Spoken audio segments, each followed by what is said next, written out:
8-ci fəsil. 8-ci fəsil. O zəng edib Tələtlə Paveli yuxudan oyatdı. Onlar Şəripovun hələ Svetlananın otağında olduğunu fikirləşirdilər. Amma ikisi də ədəb gözləyərək heç nə soruşmadı. Renat tapşırdı ki, onun üçün şəhərin ən yaxşı otelində lüks nömrə sifariş versinlər. Hansı oteldə? Tələt dəqiqləşdirmək üçün soruşdu. Dnipirdə, yoxsa başqa bir oteldə? Yox, başqa bir otel seç. Ən yaxşısı hansıdır? Prezident otel yoxsa Nasional? Öyrənərəm. Tələt bildirdi. Dalınızca nə vaxt gələk? 1 saatdan sonra. Mən Kreşətikin o biri başında olacağım. Ünvanı yaz. Renat ünvanı söylədi. Tələt hər şeyi lazım olduğu kimi etdi. Kreşətik küçəsinə yaxın ərazidə yerləşən bir il əvvəl istifadəyə verilmiş yeni Radisson otelində nömrə sifariş verdi. Mühafizəçilər düz təyin olunmuş vaxtda Renatın dalınca gəldilər. İkisi də narahat idi. Başa düşürdülər ki, Şəripov Dnepr mehmanxanasından tək, mühafizəsiz çıxıb. Moskvadan bura görüşünə gəldiyi qadının yanından çıxıb gedib. Onlar Şəripovun nə üçün öz sevgilisinin yanında qalmadığını aydınlaşdırmağa çalışmadılar. Tələt hər ehtimala qarşı yoxlayıb öyrənmişdi. Mehmanxanada heç bir fövqəladə hadisə baş verməmişdi. Səhər tezdən Plavnik, sonra isə Tamara Tələtin mobil telefonuna zəng vurmuşdu. Onlar Şəripovun Kiyevə nə üçün getdiyini başa düşmürdülər. Yosif Borisoviç Tələtdən söz çəkməyə, Renatın Ukrayna paytaxtında kiminlə görüşməyə hazırlaşdığını öyrənməyə çalışmış, ancaq ondan ağlabatan cavab eşidə bilməmişdi. Sonra Renat zəng vurdu. Plavnik bu gözlənilməz səfərə görə çox narahat olmuşdu. Öz xidmətlərini təklif edir, Şəripova yalvarırdı ki, daha heç bir kağıza qol çəkməsin. Renat söz verirdi ki, vəkil köməyinə ehtiyacı yaransa, özü ona zəng edəcək. Telefonu cibinə qoymağa macal tapmamış, Tamara zəng etdi. O da əvvəl Tələtdən nəsə öyrənməyə çalışmış, amma bu qara dinməz Asiyalı Tamaraya heç nə deməmişdi. Onda qadın Renatın özünə zəng vurmuşdu. Tamara onsuz da Şəripovun ona xəbər vermədən Kiyevə getməsinə görə hiddətlənmişdi. Onların səfərə maşınla çıxdıqlarını eşidəndə isə lap çaşıb qalmışdı. Hər şeyə o cür yaxşı başlayan bu cavan oğlan deyəsən lap ağlını itirmişdi. Elə yersiz hərəkətlərə yol verirdi ki, bunu yalnız dolanışığını maaşdan maaşa güclə təmin edən kasıb jurnalist özünə rəva görə bilərdi. Deyəsən, Fransadakı aktivlərini idarə etməsi üçün vəkalət verdiyi həmin cənab Lerounun kim olduğu Şəripov üçün qətiyyən maraqlı deyildi. Ən səthi hesablamalara görə hazırda Leroux təxminən 1 milyard dollarlıq sərvətə nəzarət edirdi. Əgər o müqəddəs bir insan olsaydı belə, yenə də onun müqəddəs əllərində həmin məbləğ çərçivəsində aparılmış sövdələşmələrdən, eləcə də Qulushenkonun aktivlərindən gələn faiz və əlavə xidmət haqqı şəklində xeyli pul qalmalı idi. Tamara Şəripovun nə üçün Kiyevə getdiyini dəqiqləşdirməyə çalışmışdı. Deyəsən, Renat Şəripov kimi bir oliqarxı əlinə keçirməyə bacarmış Svetlana Lazovayanın üzvü olduğu Molodoj Setso qrupunun orada çıxış etdiyini bilirdi. Şəripov Tamaranın narazı baxışları altında Svetlanaya olduqca bahalı hədiyyələr verirdi. Onun hesablarını nəzarətdə saxlayan Tamara hər dəfə hesabdakı məbləği göstərərək ucadan köks ötürürdü. Bu Tamaranın öz işlərini məharətlə yola qoymağı bacarmış başqa bir qadına qarşı şəxsi qısqanclığından və incikliyindən irəli gəlirdi. Amma bu əvvəllər idi, daha hər şey bitdi. Renat qətiyyətlə fikirləşdi. Ümumiyyətlə sevgilisini öz pulqabınızın qalınlığına görə yox, onun xarakterinə və fədakarlığının dərəcəsinə görə seçmək məsləhətdir. Renat Gulüşenko qardaşlarına zəng edəndə saat 12-yə qalırdı. Böyük qardaş Yurinin sərvəti 150-200 milyon, kiçik qardaş Stepanın sərvəti isə təxminən 100 milyon dollar idi. İkisi də kifayət qədər məşhur adam idi və əmioğullarının qəfil ölümündən sonra öz milyonlarını daha da artırmışdılar. Renat özünü təqdim etdikdən sonra Yuri Gulüşenko ilə danışmaq istədiyini bildirdi. Söhbətin necə çətin olacağını əvvəlcədən təsəvvür edirdi. Katibə adəti üzrə ondan gözləməsini xahiş etdi. Cəmi bir neçə saniyədən sonra Yuri Gulüşenkonun səsi eşidildi. Yəqin ki, katibə ona məlumat verən kimi dəstəyi qaldırmışdı. Eşidirəm. Yuri dedi. Nə olub? Nə üçün zəng etmisən? Mən sizinlə görüşməliyəm. Renat qısaca bildirdi. Həm də mümkün qədər tez. Bugün saat 5 ya da 6-da. Sən istəyirsən ki, mən Moskvaya gəlim? Yuri təəccübləndi. Mən belə tez yola düşə bilmərəm. Kiyevdə işim çoxdur. Yoxsa mənim üçün darıxmısan? Çoxdandır məni görmürsən ona görə.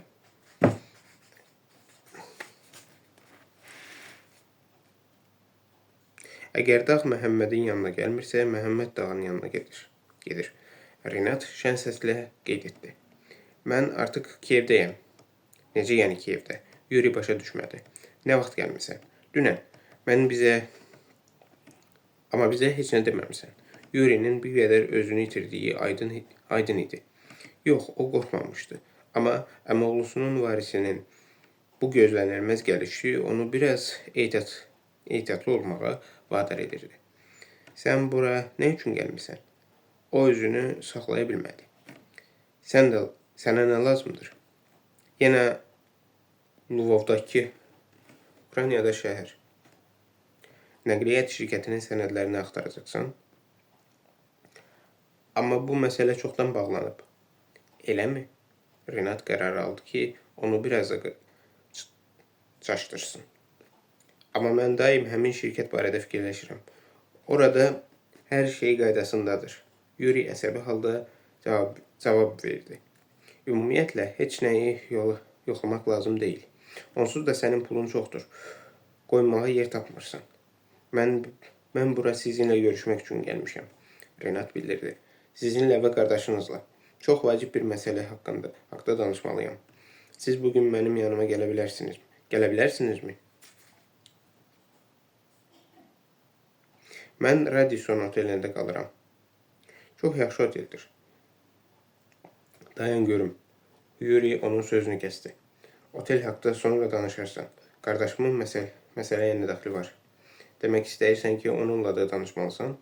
Hə, çox vacib məsələdir. Mən istəyirəm ki, problemlərimizi birlikdə müzakirə edək. Başa düşürəm. Yuri donquldandı. Bəlkə qardaşım gəlməsin. Mən tək gəlim.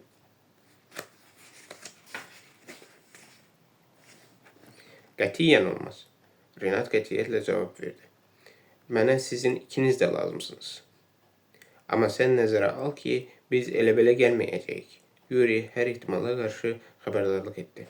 Bilmirəm sənin ağlında nə var, amma nəzərə al ki, biz elə-belə gəlməyəcəyik. O təkrarladı. Biz özümüzlə adam gətirəcəyik. Çox adam gətirəcəyik. Renat bütün milis işçilərini ayağa qaldıracaq. Mehmanxananı elə mühasirəyə alacaq ki, bir nəfər də gözdən yayına bilməsin. Əgər sənin Moskvalı dostlarının xəbis bir məqsədi varsa, qoy onu həyata keçirməzdən əvvəl 100 dəfə götür qoy etsinlər. Biz bütün mehmanxananı dağıdacaq. Hələ də görüşmək istəyirsən? Yoxsa görüşü ləğv edək? Görüşək, Renat qətiyyətlə dedi. Elə isə özün bil. Yuri hədələyici səslə donquldandı. Yuri mehmanxananın adını və otağın nömrəsini qeyd etdi. Dəstəyi qoyduqdan sonra isə dərhal qardaşının nömrəsini yığdı. Stepan, qardaşının səsini eşidən kimi sözü başladı. Həmin cavan tatar gəlib. Hansı tatar? Stepan nahar etməyə hazırlaşırdı. Onun iştahası həmişə yaxşı olardı. Hərçənd böyük qardaşı da iştahsızlıqdan şikayət edə bilməzdi. Bizim qohum Yuri izah etdi. Volodyanın bacısı oğlu, sərvətinin varisi. Nə üçün gəlib? Kiçik qardaşın iştahı qaçdı. Ona nə lazımdır? Deyirlər ki, o aktivlərinin böyük bir hissəsini hansısa naməlum Belçikalıya verib. Bizim üçün nə məlumdur, onun üçünsə məlum. O qədər aktivə etibar edibsə deməli, lap yaxşı məlumdur. Yəqin ki, quldurlara qoşulub. Şəripov indicə mənə zəng vurmuşdu. Bizi yanına çağırır. O indi Radisson otelindədir. Görürsən də necə quldurub. Bizə görüş təyin edir. Fikrimcə uşaqları yığmaq lazımdır ki, orada gözlənilməz bir şey baş verməsin. Sən fikirləşirsən ki, Radissonda puska olacaq. Mən nə bilim. O bura nə üçün gəlib? Kim onu çağırıb? Bəlkə onu qəsdən göndəriblər ki, bizi öldürsün. Yenə Luvodakı nəqliyyat şirkətindən danışırdı. Onda gəlsənə, heç getməyək. Kiçik qardaş qərar aldı. Olmaz, böyük qardaş dedi. Belə çıxır ki, o Kiyevə gəlməkdən qorxmur, amma biz onunla görüşməkdən qorxuruq. Belə olmaz, ikimiz də getməliyik. Amma uşaqların hamısını özünlə gətir. Milisdəki dostlarımıza da zəng vur. Qoy onlar da gəlsinlər. Əgər bizimkilər onların öhdəsindən gəlməsə, milisdəkilərin orada olması yerinə düşər. Yaxşı, elə də edərəm. Kiçik qardaş daha nahar etmədi. Böyük qardaşın telefon zəngi onun ovqatını korlamışdı. Təyin olunmuş vaxtda 8 avtomobil Radisson otelində yaxınlaşdı. Gələnlər maşınlardan çölə tökülüşdülər. Yuxarıdan otelin 8-ci mərtəbəsində yerləşən otağın pəncərəsindən onlara göz qoyan Tələt dönüb təəccüblə Şəripovun üzünə baxdı. Onu heyrətləndirmək çətin idi. Amma bu qədər adamın yığışıb gəlməyi hətta Tələti də heyrətə salmışdı. Elə bil oteldə ölkə prezidenti ya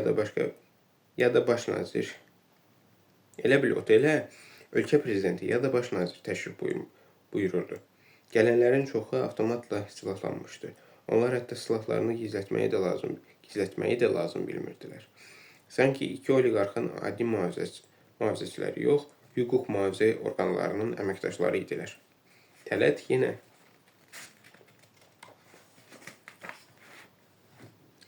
aşağı baxdı və ömründə birinci dəfə fikrindən keçdi ki, Pavellə ikisi bu qədər adamla bacara bilməyəcəklər. Biz nə etməliyik?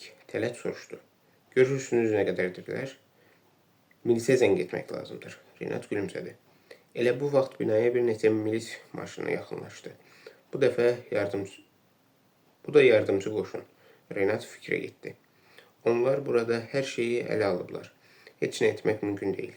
Eyni vaxtda 20 adam onların otağına qalxdı. Tələt qapıya yaxınlaşanda artıq dəhlizə toplaşan adamlar liftə qədər zəncirvari qaydada düzülmüşdülər. O qapını açdı. Dərhal 20 cüt göz diqqətlə Tələti izləməyə başladı. Onlar ən kiçik bir təhlükə zamanı ateş açmağa hazır idilər. Renat başa düşdü ki, mühafizəçisinin köməyinə gəlməlidir. Nə çox qonağımız var. O keçib Tələtin yanında dayandı. Bəlkə biz qohum kimi öz aramızda söhbət edənə qədər dəhlizdə gözləyəsiniz. Biz əvvəlcə sizin otağınızı yoxlayacaq. Mühafizəçilərin başçısı bildirdi. Daha sonra dəhlizdə gözləyə bilərik. Adamlarımızla birlikdə. Buyurun, Renat razılaşdı. Tələt, qoy onlar hər yeri yoxlasınlar. O yana çəkilib bir neçə mühafizəçini içəri buraxdı. Gövdələri cəlləyi xatırladan qardaşların ikisi də pəncərənin qabağında dayanmışdı. Özlərini elə aparırdılar ki, güya bütün bu həngamənin onlara aidiyyəti yoxdur. O 10 addım aralıdan nəzakətlə başlarını tərpədib Renatı salamladılar. Ancaq yaxına gəlmədilər. Mühafizəçilər otağın hər yerini axtardılar. Sonra Tələtlə Pavelin dəhlizə çıxmasını xahiş etdilər. Onlardan biri əlini uzadıb silahları istədi. Tələt dönüb Renata baxdı. Renat gülümsəyir. Bütün bunlar ona əyləncəli görünürdü. Silahları onlara verin, Şəripov dedi.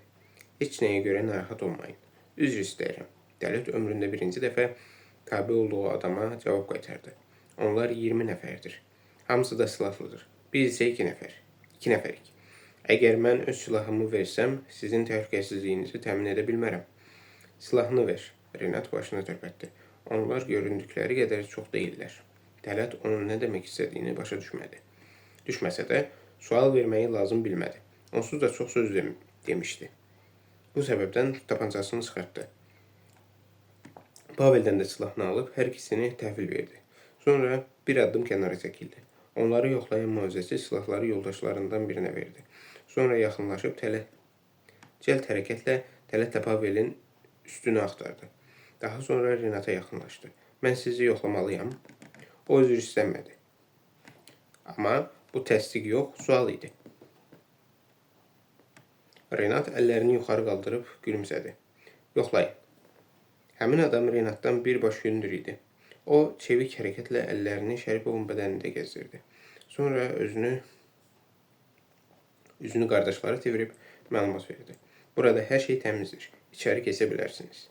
Axşamınız xeyir, Renat. Yuri Gülşenko heç nə olmamış kimi üzünü qohumuna tutub dedi. Nə yaxşı ki, siz bizim tərəflərə gəlmişsiniz. Mən də sizi görməyimə şadam. Renat iltifatla gülümsədi. Ancaq başa düşmürəm bu qədər adamı özünüzlə gətirmək nəyə lazım idi? Biz qohum kimi sakitcə əyləşib söhbət etməli idik. Yuri özünün mühafizə dəstəsinə nəzər salıb içəri keçdi. Stepan onun arxasınca getdi. Renat dəhlizdə dayanmış adamlarına baxıb göz vurdu və qapını örtdü. Sonra qardaşları masa arxasına dəvət etdi. Onlar rəsmi olaraq Renatın dayısının əmi oğulları sayılırdı. Stepan qayıdıb qapını açdı və dəhlizdə dayananlara baxdı. Uşaqlar, heç yerə getməyin. O hər ehtimala qarşı mühafizəçilərinə dedi. Sanki onlar harasa qaçmağa hazırlaşırdılar. Sonra otağa qayıtdı. Ehtiyatla keçib masanın arxasında qardaşının yanında oturdu. Sənə nə lazımdır? Alçaq səslə Şəripovdan soruşdu. Niyə bizi rahat buraxmırsan? Onsuz da zəngin adama çevrilmişsən. Biz sənin yanında kasıb kimiyik. Çox kasıb. Mənim pulum səninkindən 100 dəfə azdır. Amma mən sənin kimi boş şeylərə görə bir şəhərdən o biri şəhərə gedib adamları incitmirəm. Yuri Stepana baxırdı. Üzünün ifadəsindən heç nə anlamaq olmurdu. Ya onunla razılaşırdı, ya da hələlik danışmaq istəmir.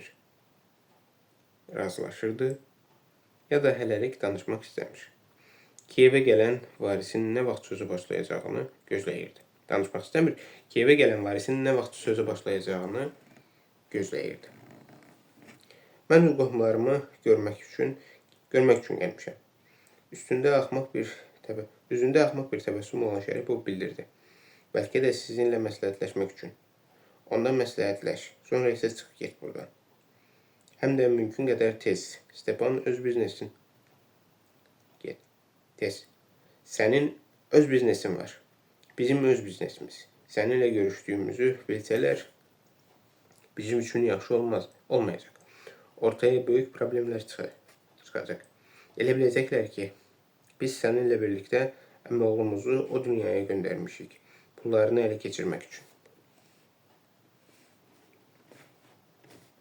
keçirmək üçün onu öldürmüşük. Sən nəyə görə bizim üçün belə problemlər yaradırsan? Özünü də uşaq kimi aparırsan. Güya heç nə başa düşmürsən. Dayan, böyük qardaş söhbətə müdaxilə etməyin vaxtının çatdığını fikirləşdi.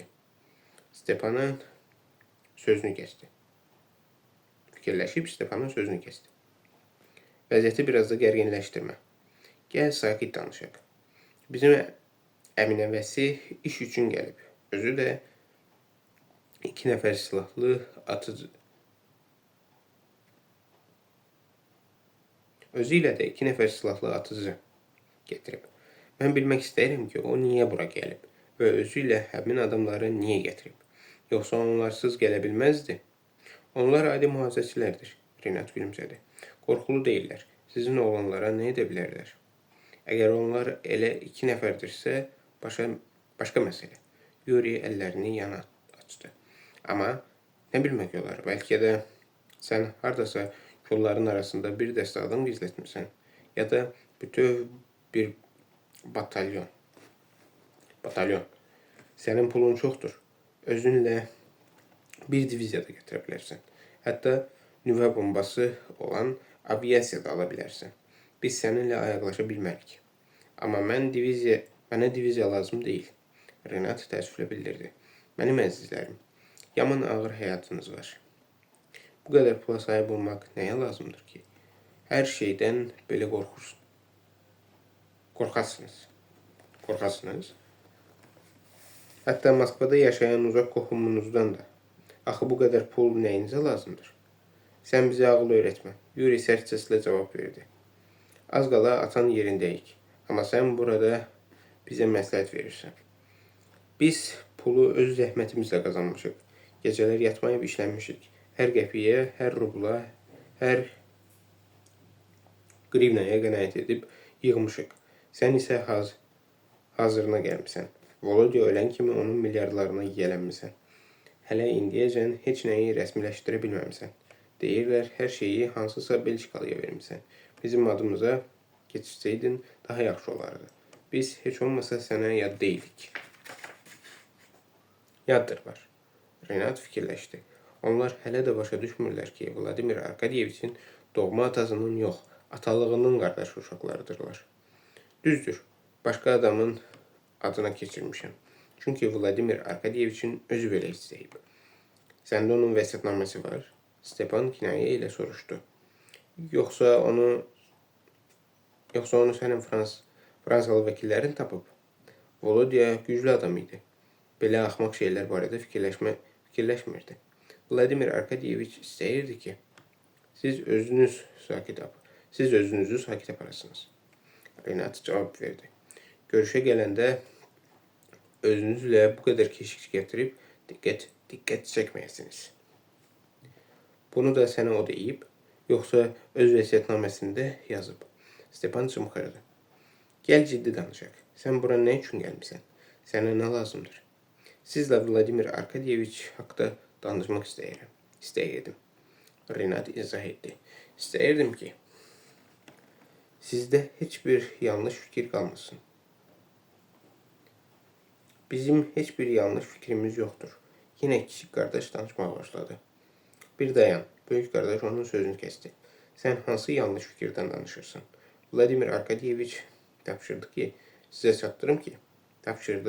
çatdırım ki, narahat olmayasınız. Onun özü sizinlə danışmaq və lazımi təlimatları vermək istəyirdi. Əlbəttə istəyirdi. Stepan dərhal dedi. O biri dünyada. Yoxsa sənin faksın var. Cəhənnəmdən gələn məlumatları qəbul edə bilirsən? Bəlkə birbaşa telefon əlaqən var. Cəhənnəmdən niyə? Renat gülümsədi. Bəlkə cənnətdədir. Əgər belə tapmaca ilə danışsan, sənin özün tezliklə cənnətdə olacaqsan. Stepan hədələdi. O isə güman ki, cəhənnəmdədir. Ora yaxşı yerdir. Orada çox lazımlı adamlar var. Əmioğlunun elə əlaqələri var ki, orada onun üçün maraqlı keçməlidir. Deməli, mənim birbaşa əlaqəm var. Renat təsdiqlədi. Amma siz həyəcanlanmayın. İndi 21-ci əsrdir. Bundan da qəribə möcüzələr olur. Sən elə buna görə bura gəlmisən? Stepan özündən çıxdı. Mən bura gəlmişəm ki, sizə əmioğlunuz haqqında xəbər verim. Renat sərt şəkildə bildirdi. O sağ-salamatdır. Onun Fransadakı ölümü qondarma idi. Yalandan düzəldilmişdi. İndi də vampir kimi qəbirdən çıxıb kimisə dişləmək istəyir. Stepan onun yerinə fikri tamamladı. Necə yəni yalandan? Daha ağıllı olan Yuri xəbər aldı. Volodya öz ailəsi ilə birlikdə həlak olub. Bizim şəhərdə dəfn olub. Biz onun qəbrinin üstünə gül aparırıq. O sizinlə danışmaq istəyir, Renat bildirdi. Zəng etməyə icazə verirsiniz? Hara zəng etməyə? Stepan soruşdu. Amma Renat artıq nömrəni yığmağa başlamışdı. Yuri üzünü turşutdu. Bu cavan oğlanın arxayınlığı onun xoşuna gəlmirdi. Əgər bu zarafat idisə, həddən artıq uzanmışdı. Bəlkə o sadəcə vaxt qazanmaq istəyir və indicə adamları içəri soxulacaq. Məsələnin bu tərəfini də nəzərə almaq lazım idi. Amma dəhlizdə 20 nəfər silahlı mühafizəçi var. Aşağıda isə milis işçiləri növbə çəkir. Belə bir vəziyyətdə heç dəli də adama hücum çəkməyə cəsarət etməz. Bəlkə Renat dəli deyil, arxasında kimsə dayanır. Yuri fikirləşir ki, buradan çıxıb getmək lazımdır. Amma bu cavan oğlanın məhz kimə zəng etdiyi onun üçün maraqlı idi.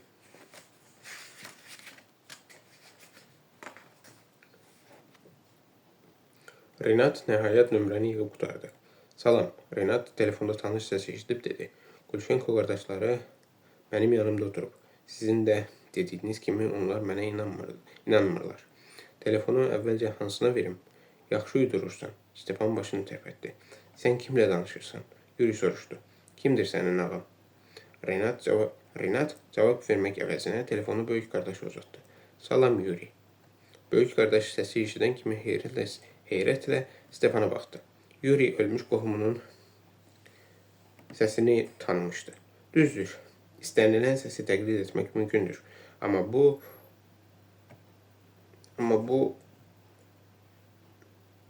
ola bilməzdi. Belə bir şey ola bilməzdi. Sən kiminlə danışırsan? Stepan dözə bilmədi. Niyə susursan? Vladimir Arkadyeviç soruşdu. Qorxdun? Yoxsa dilin tutuldu? Fikirləşirsən ki, mən o dünyadan zəng vururam? Qorxma, mən doğrudan da sağam. Sadəcə bəzi dostlardan gizlənməyim lazım idi. Ona görə də hamıya öldüyümü elan etmişdim. O kimdir? Stepan sakitləşmək bilmirdi. Volodya, sənsən? Yuri qohumunun səsindəki məxsusi intonasiyanı tanımışdı. Sən hələ də şübhə edirsən? Telefonu mənə ver. Stepan əlini uzatdı. Səni aldadırlar. Bu nəsə bir oyundur.